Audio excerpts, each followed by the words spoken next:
Pois bem, então vamos dar continuidade ao nosso estudo. E agora nós já sabemos que depois de Salomão houve o cisma. O reino de Judá, que é o que nos interessa no livro, foi dado a Roboão, o filho de Salomão. Esse Roboão fez um bocado de coisas que nos faz hoje assustar. Eu até vou ler aqui para vocês entenderem como o poder corrompe. E depois, para se manter no poder, se justifica tudo. Já naquele tempo as coisas eram desse jeito, tal como hoje.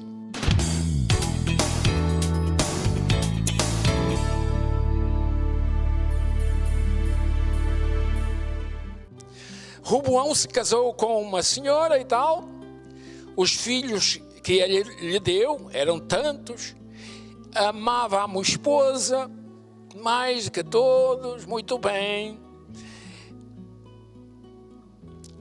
E vede bem, de repente ele, porque era rei, se decidiu a procurar concubinas.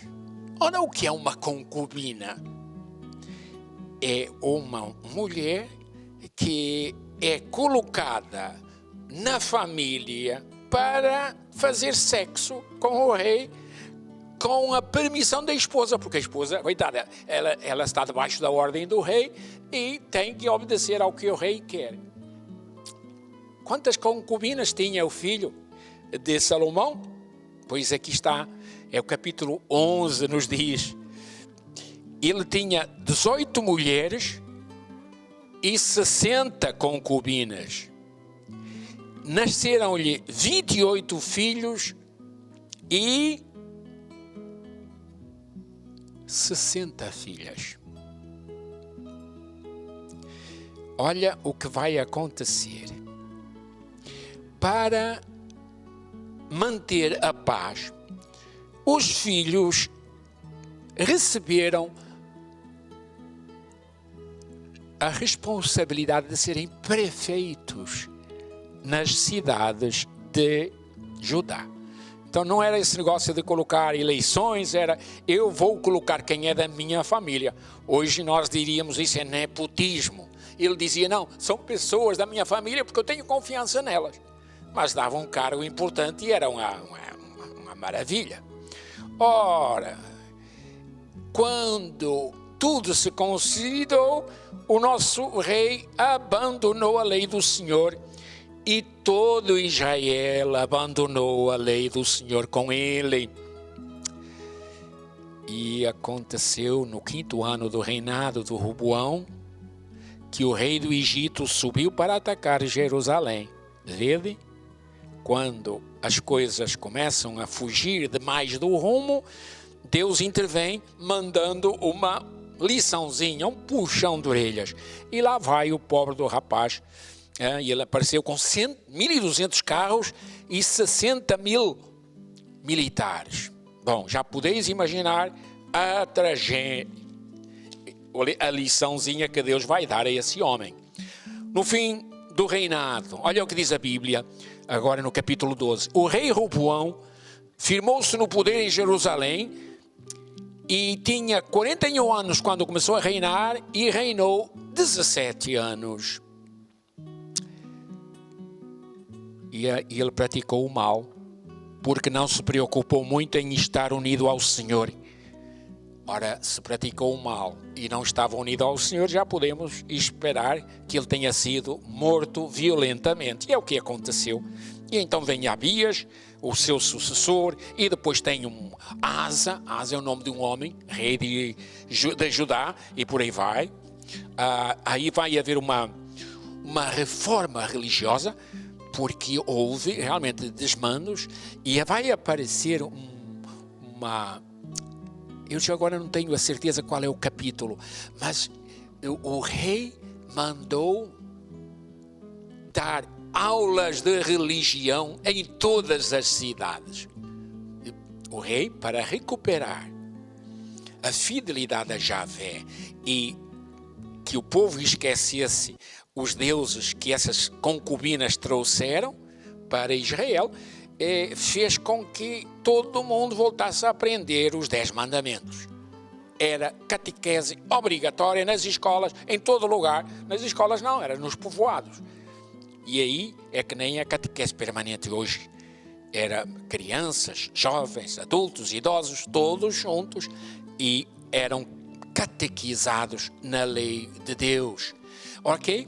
Isto vai continuar, vai haver sempre algumas escaramuças, os inimigos são derrotados quando há fidelidade, e nós podemos olhar 14, 19, aí no 19 vem um outro rei, que é o rei de Josafá. Ele era um homem que pedia conselho aos sacerdotes, e então ele faz uma reforma no judiciário. Hoje fala-se muito no Supremo Tribunal Federal, blá, blá, blá. Pois este rei Josafá coloca juízes íntegros para que a justiça de Deus aconteça. Não a justiça, nem a justiça de é meu amigo, vamos ser condescendentes, é meu inimigo, né? Lembram a famosa expressão? Se é meu amigo, os favores da lei; se é meu inimigo, os rigores da lei. Pois este rei faz questão de dizer, não, a lei de Deus tem que governar as decisões de todos os juízes de todas as cidades de Judá. Um rei, e por isso ele vence os inimigos, porque é seguidor dos mandamentos. Nós vamos então para o final do reinado dele. Diz assim, ele tinha 35 anos quando se tornou rei e reinou 25 anos em Jerusalém. Ele seguiu o caminho do Senhor. Depois o reinado de Jorão, Josafá foi repousar junto de seus pais. Olha que expressão bonita. E foi sepultado junto dos antepassados, lá na cidade de Davi. A cidade de Davi, qual será? Será que você lembra? Está no Evangelho de São Lucas. José, que já estava prometido em casamento a Maria, devido ao recenseamento, teve que deixar Nazaré e ir para a sua cidade se recensear. E chegou ao tempo de a mulher dar à luz. Onde é que nasceu Jesus? Aí nós vamos lembrar, em Belém. Pois então, cidade de São José. José teve que ir para a sua terra. Então, estamos falando então da mesma cidade aqui assim, hein? Ele então foi sepultado onde seus pais já estavam, né? Então, depois do reinado de Jorão, filho de Josafá, vem o reinado de Ocasias, e é um homem que tem altos e baixos, por isso foi assassinado por um outro rei. Olha aí,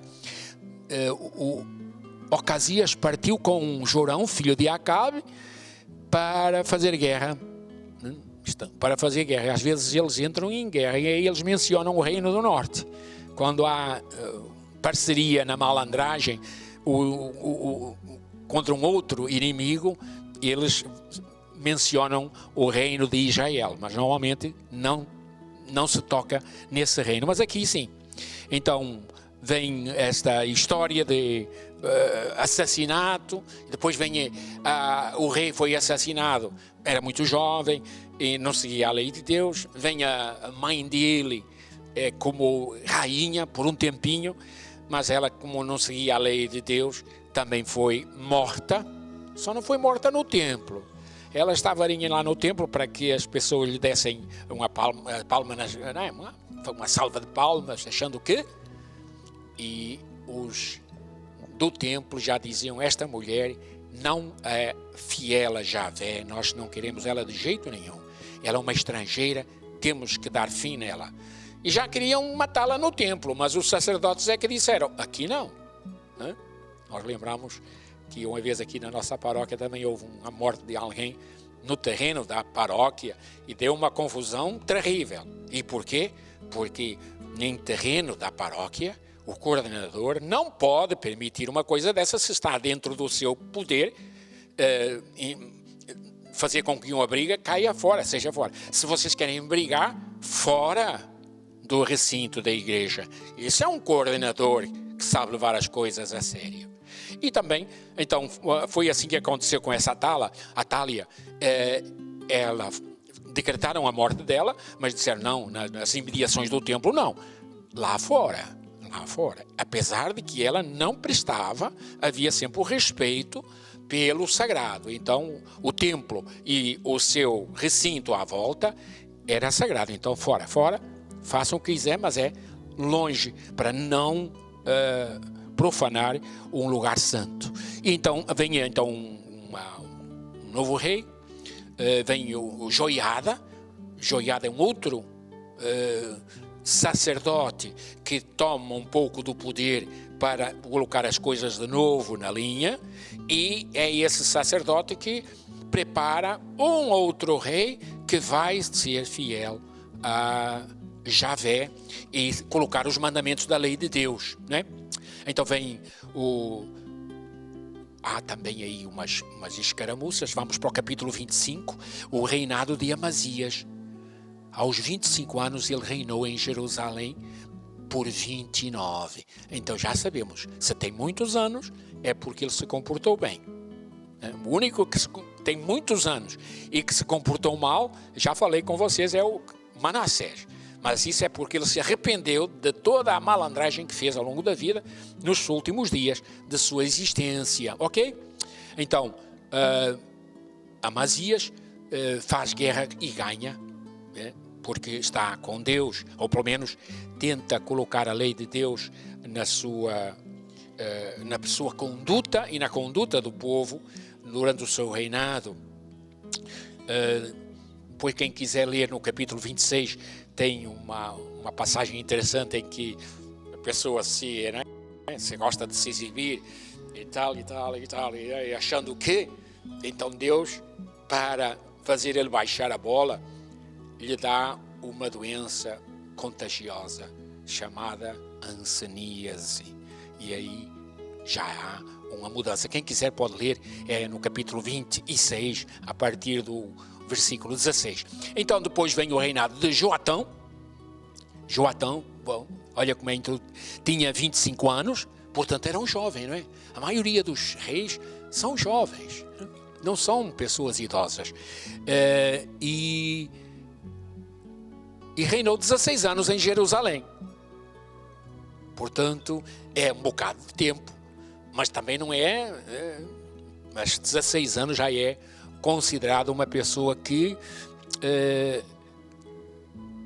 tinha a bênção de Deus. Foi ele que diz aqui, que construiu a porta superior do templo do Senhor e fez numerosas obras. Então ele era um rapaz que trabalhava bem. Construiu cidades, e é claro que ele também colocava assim à volta das cidades uns muros para proteger o povo da ofensiva de um inimigo, dando-lhe tempo de se proteger.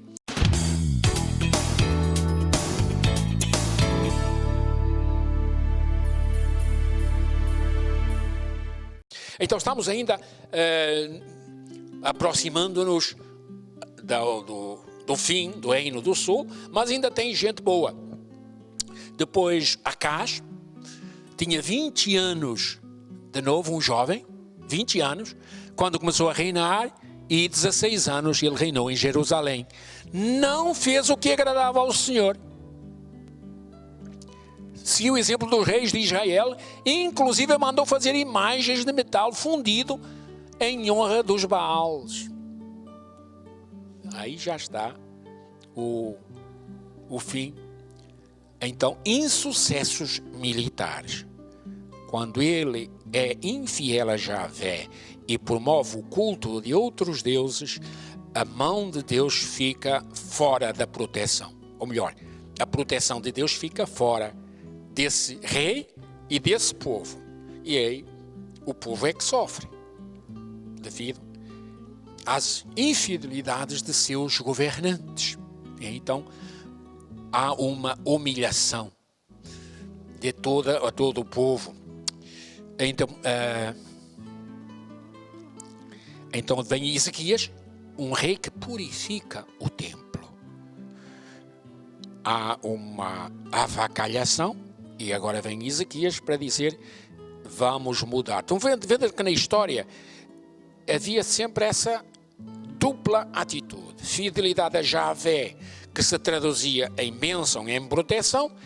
Infidelidade a Javé, por causa de conchavos políticos, para manter a paz. Ele trazia estrangeiras para o seu palácio, e essas estrangeiras promoviam a idolatria. Trazia confusão, porque Javé castigava a idolatria de todo o povo. E então vem aí a história. Então eu quero fazer referência a este Manassés. Manassés foi um rei que se pautou pela vanglória. Ele gostava de exibicionismo. Fez coisas interessantes no sentido de fortalecer o reino. Quando as brigas entre o rei do Egito e o rei da Babilônia começaram a se tornar visíveis, Manassés fez que nem Getúlio Vargas na Segunda Guerra Mundial. Uma hora apoia a Alemanha, outra hora apoia os Estados Unidos. O que me der mais proveito, eu me encosto. Só que essa política dúbia levou a problemas sérios. Manassés teve um governo muito organizado, sim, mas através de coisas que não prestam. E então ele instala no reino de Judá a liberdade religiosa. Você pode ter em sua vida o Deus que você quiser. Paga um imposto e eu já fico contente. O que importa é que você me dá dinheiro para as minhas atividades de rei. O que você faz com a religião? Ora, isso aí naturalmente vai trazer uma infidelidade geral, generalizada. O povo, para cair nas graças do soberano, faz o que o soberano quer.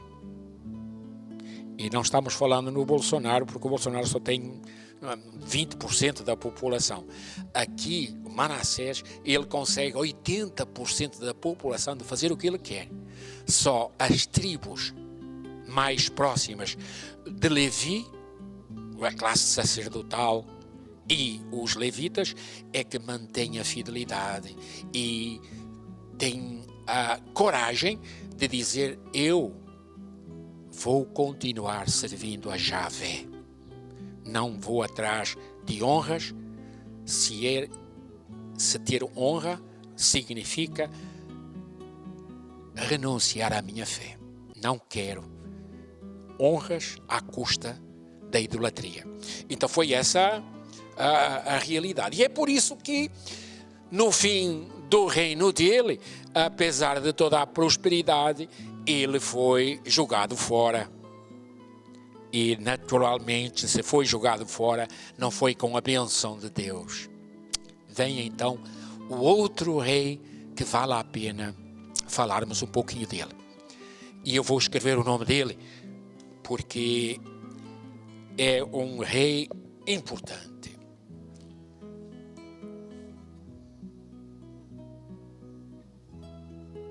Josias é o nome do homem. Ele, muito jovem, como eu falei para vocês, ele era muito jovem quando ele foi colocado como rei, cresceu, na fidelidade a Javé, porque foi educado pelos sacerdotes. Então ele tinha esse gosto em seguir a lei de Deus. E por isso mesmo, ele tenta consertar o que Manassés tinha desconcertado. E foi este rei Josias que aos poucos começou a dizer: a fidelidade a Deus nos dá felicidade. A infidelidade a Deus nos dá prosperidade, mas não felicidade. E então ele começa a promover o zelo.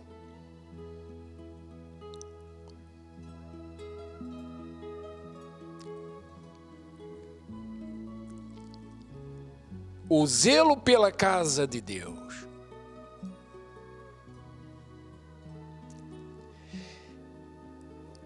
E então ele diz: vamos restaurar o templo. Está caindo aos pedaços. Nós temos investido muito dinheiro em muros, em palácios e em prisões. E nós temos deixado de lado o templo. Vamos reconstruir, vamos remodelar. E então assim aconteceu. O zelo pela estrutura religiosa. Acontece que quando eles estavam tirando o reboco do templo de Jerusalém, os trabalhadores, ao martelar, sentiram que batiam em oco. Opa, o que é que se passa aqui? E então foi chamar o mestre de obras e dizia: isto aqui deve ser alguma coisa secreta, tem aqui alguma coisa. Será que não está aqui assim um bocado de grana? E então ele não quis abrir, o trabalhador não quis ser ele a abrir, porque tinha medo que podia até parecer um enxame de bicho que o atacasse. Então ele foi pedir ao mestre da obra que viesse ver. E martelava ao lado, e era um espaço bem grande, oco. Então, com toda a cautela, os trabalhadores se juntaram para, com jeitinho, puxar, tirar à volta o reboco, até que finalmente a tampa aparece, e eles, com muito jeitinho, pensando que podia ser uma maldição que esteja lá, ou um tesouro que estivesse lá. Então, com todo esse cuidado, eles abrem e sabe o que é que tinha lá dentro? Não eram as tábuas da lei, porque já não estavam mais, mas eram os rolos onde estava escrita a lei de Deus, os 10 mandamentos. No tempo da perseguição, quando foi invadida, os religiosos, sacerdotes, para preservar o documento da lei de Deus, fizeram esse reboco, essa coisa, fizeram tudo bonitinho e esconderam. Ora, ao fazer essa reforma, eles viram que era a lei de Deus. Olharam um pouquinho mais lá para dentro e viram também um bocado de prata. Opa, isto aqui realmente também era o cofre. E como estava muita gente à frente vendo isso tudo, o mestre de obras só tinha que fazer uma coisa: ir para o rei e mostrar para ele o que estava no templo, nesse esconderijo. Josias, ao ver aquilo, diz: todo esse dinheiro que está aí é para o templo, eu não quero nem centavo, mas eu quero que vocês me falem o que está escrito nesses pergaminhos. E então ele chamou um dos escribas, se sentou e começou a escutar o que é que estava escrito. E nessa escritura, muitas das passagens do Pentateuco estavam presentes. Algumas histórias já eram incompletas, outras já eram melhores. E o rei, de repente, começa a chorar. Por quê? Porque ele tinha acabado de escutar os 10 mandamentos. E quando ele diz, honra a Javé teu Deus com todo o teu coração, com toda a tua alma, aí ele diz, opa, nós temos honrado o reino de Judá acima de tudo, e não é a Javé com todo o nosso coração. E então Josias tem uma segunda atitude. Qual é a segunda atitude? Meu.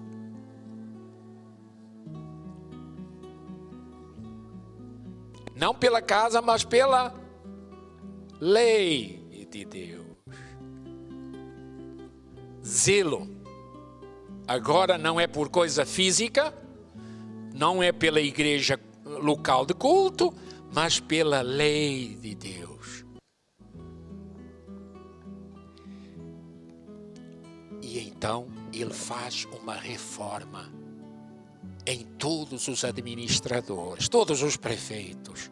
Já não é mais o critério de tu seres uma pessoa esperta, não uma pessoa hábil, um grande articulador, um grande guerreiro. Em primeiro lugar, virtude número 1, pessoa que tem zelo pela lei de Deus.